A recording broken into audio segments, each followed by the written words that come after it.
From the classroom to the workplace, we work, we work. When we see the complete picture, we work in the classroom towards our future. We work.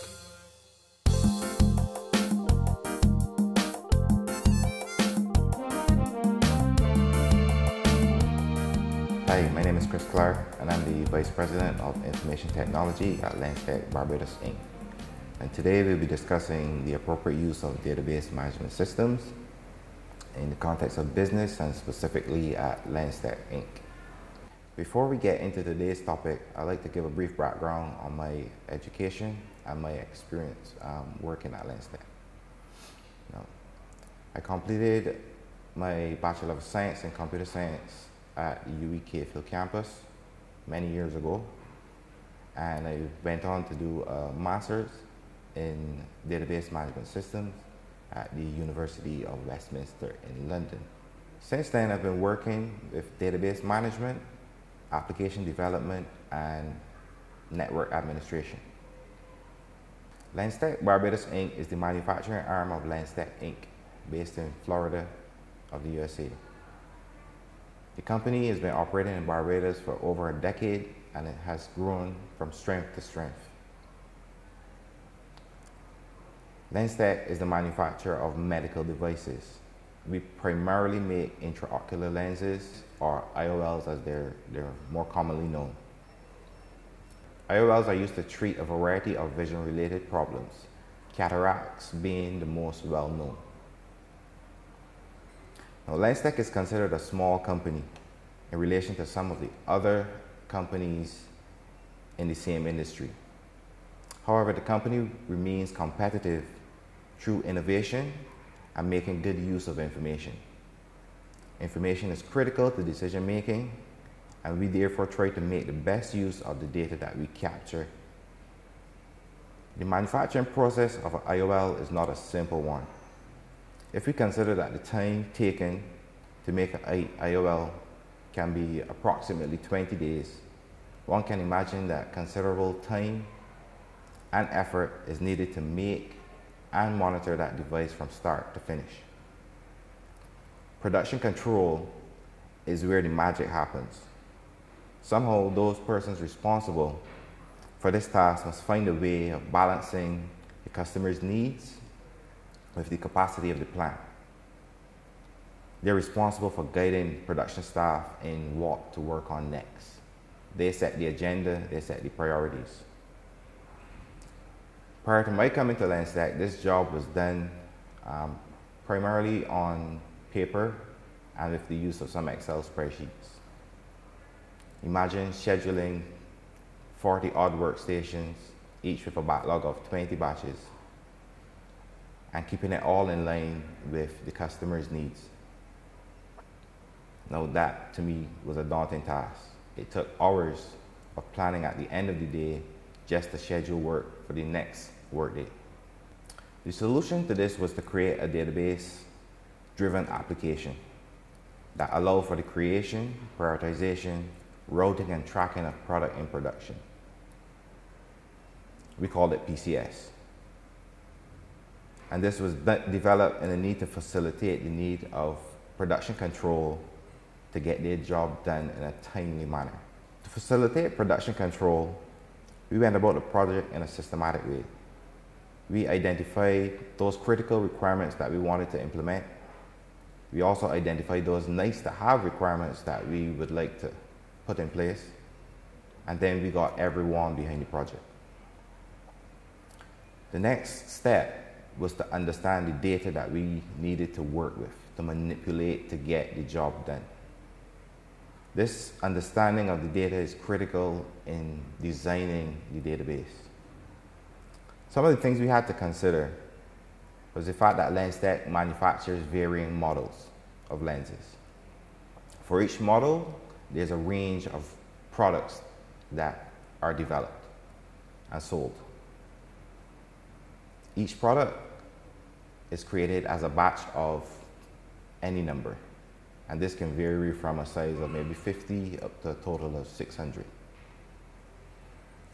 We also have to account for the rejects or fallout of the batches through the manufacturing process, the fact that each process has multiple steps, and at each step, multiple parameters are required. The ability to track and trace who did what and when was also paramount in the design of the application. Finally, the ability to track the location of a batch at any particular time was critical. With the understanding of the data, we were then able to determine the entities that needed to be mapped into the database design. The output of this exercise can be best visualized in the form of an entity relationship diagram. Once the entities were known, we then started the process of making the design efficient. The first step was to identify the data types of the fields of each entity. After this, the process of normalization comes into play. We had a look at the entities previously identified to ensure that only related data fields are included in each entity. We seek to reduce redundancy by removing duplicated fields in the same entity or in related entities. We extracted data which reoccurs in multiple records to separate entities. We determined the primary and secondary keys for the entities. We established binding relationships between related entities.